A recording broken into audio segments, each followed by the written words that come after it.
From flooding to heat waves and air quality issues, Detroiters really face a lot of threats to their safety and their health. I sat down for a frank conversation about climate change with BridgeDetroit environmental reporter Jena Brooker, Jamesa Greer from the Michigan Environmental Justice Coalition, and Laprisha Daniels from Detroiters Working for Environmental Justice. So, Jamesa, I'm going to start with you. How do we know that the things that we're experiencing here in Detroit, that Detroiters are experiencing in particular, and that Black Detroiters are disproportionately affected by, how do we know this is about climate change? How do we know that there's a connection between the way that the environment has altered and been altered, and the hardship that we see in cities like Detroit? Yeah, we can definitely see it. We see it every single year through the flooding events. We can see it through our health even.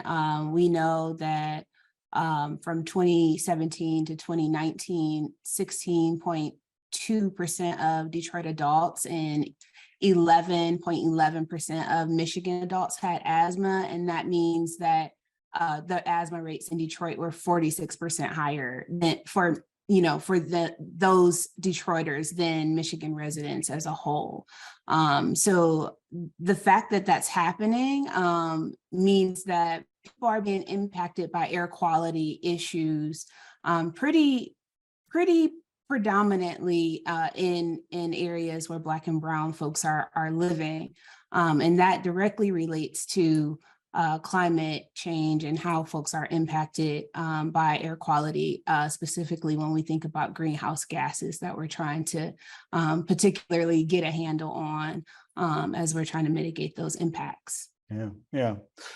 Jena, in a lot of your reporting at BridgeDetroit, there's this evidence of the things that we do and tolerate in Detroit that already make it difficult for people who live here. I mean, we create our own hardships with the amount of industry that we have, the lack of controls over air quality and things. But this idea that climate is kind of adding to that makes it even more urgent that we're seeing more of the consequences than we even would see in a city that was already really dirty. Yeah, I think it's hard because industry has helped build Detroit, and we're the Motor City, and Detroiters have a close connection to that legacy, and it's that same legacy that, like you said, is polluting primarily Black neighborhoods in Detroit and exacerbating the climate crisis. Yeah. Talk about some of the reporting that you've done, Jena, and what it shows and how this plays out in people's lives. I think that my reporting has shown that climate change is impacting like every aspect of Detroiters' lives, from worsening their allergies to increased asthma rates, to basement flooding, extreme heat, average just increased temperatures, winter activities like ice fishing or skiing. I think the first Black ski club was founded in the Metro Detroit area. So it's impacting every aspect of Detroiters' lives, from their health to their cultural experiences and their work, just everything. Laprisha, your group is dedicated to trying to make this better, to push back against the dirty quality of air and water and things here, but also, of course, to account for climate change. Talk about what this looks like from your vantage point, the things you see and the opportunities you think we have to make it better. So Detroiters Working for Environmental Justice is specifically focusing on reducing environmental health disparities. And some of that Jamesa and Jena have already touched on. So specifically, we are focused on reducing asthma and other respiratory illness, lead poisoning, lead exposure, as well as cardiovascular disease.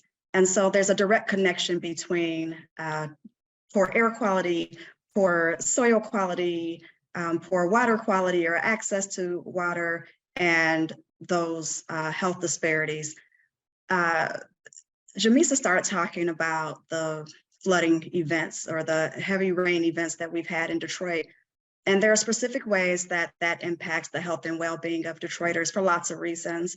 One reason is because there's not enough relief when there are emergencies like that in the city. We know that we have lots of renters and the relief is not available to renters.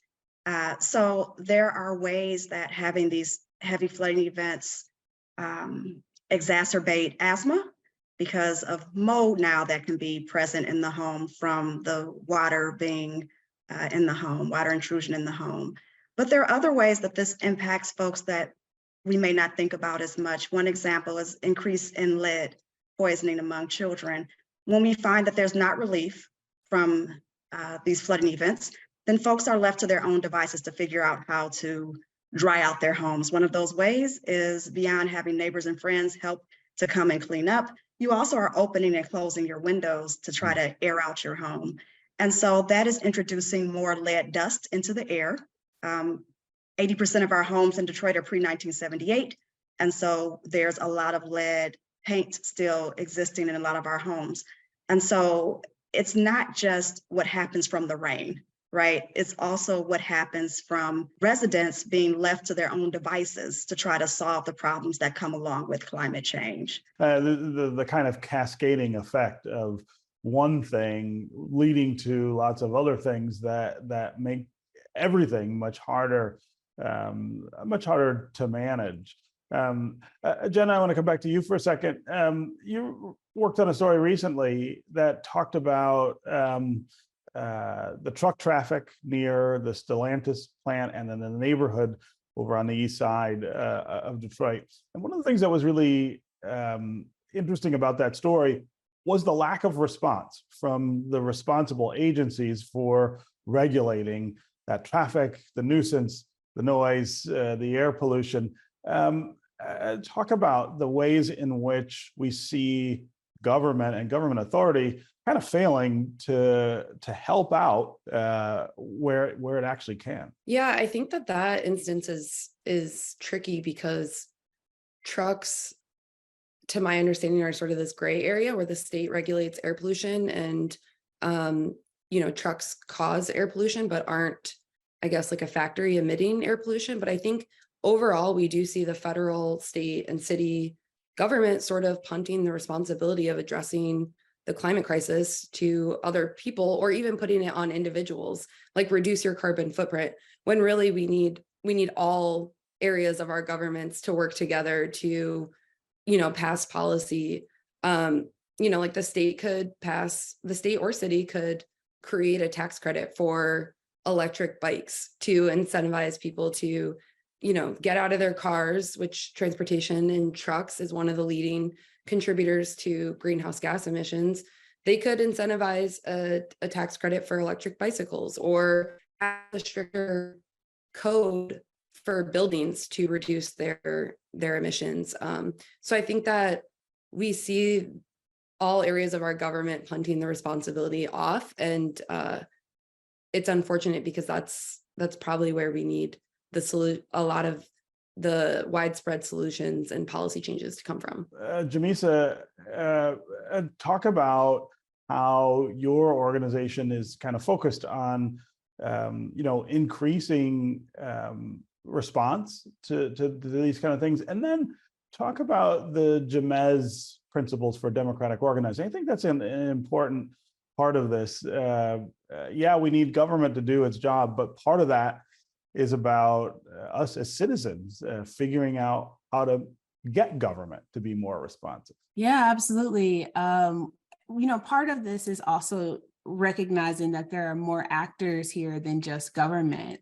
There are also corporate actors as well that are involved in this process. And part of the work that we do with Michigan Environmental Justice Coalition is corporate accountability work. And so recognizing that the floods that happened in 2021, that happened in 2022, that the frequency and intensity of storms that we're experiencing are not going away. But it does require all of us, including our utilities, to step up to the occasion.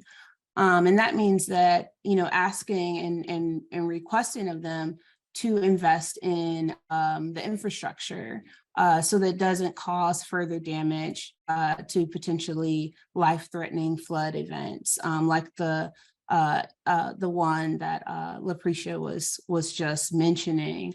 And so, that is the kind of work that we're doing is seeking out ways that we can hold our corporate actors accountable, even as we're asking our government entities to see to it that they're extending as much of their authority as possible to protect us.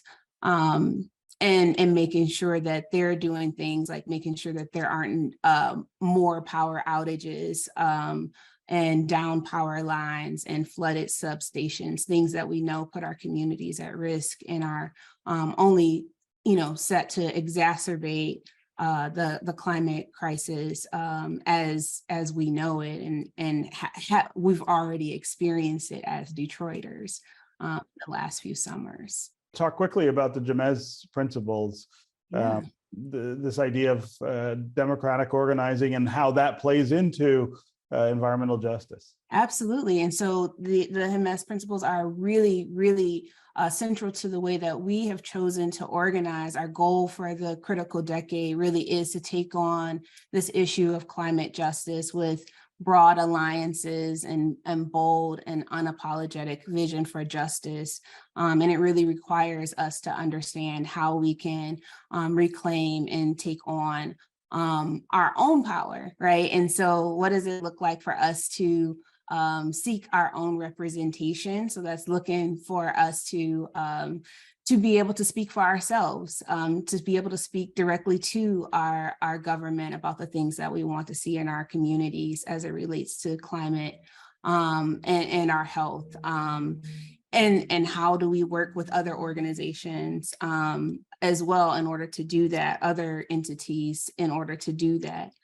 So working in Mutuality, for example. So those are just a few of those Jamesa principles, but those are the ways that we at MUJC like to see our work done, and our guiding principles for the way that we'd like to do the work. Yeah, and that's really it's a really wonderful tool for what we're talking about. Laprisha, I want to give you a chance. We've got a couple minutes left to talk about just some things that you think we can be doing that make us safer in Detroit, that make the environment better for us, that protect us from these things that are changing, that so many of them we don't have a lot of control over. So thank you for this opportunity. I would love to talk about what we do have control over and what we have had a recent win with. So Core City, a low financial resourced community in Detroit, was being threatened with having an open air concrete crusher in their community. And they fought back and they organized using some of the principles that Jamesa just talked about, and have had a huge win. So the first thing they did is they spoke out against the permit that was going to be proposed. That permit was denied to the developer. And the next step for them was to ask that the concrete debris that was already in that location be cleaned up. And so after blight tickets by the city and a low level of enforcement by the city, community members kept pushing back. And we just found out today that the developer will be sued by the city for the nuisance that's in that community. We just found out today that the mayor spoke out against this. And so having that type of support from local government, having that type of support from local enforcement is really important. But the way that that happened was through amplifying the voice of the community showing up and saying that we will not allow this in our community. And so it sort of ties together everything that we've all been talking about in terms of enforcement and policy and community mobilizing in order to get this work done.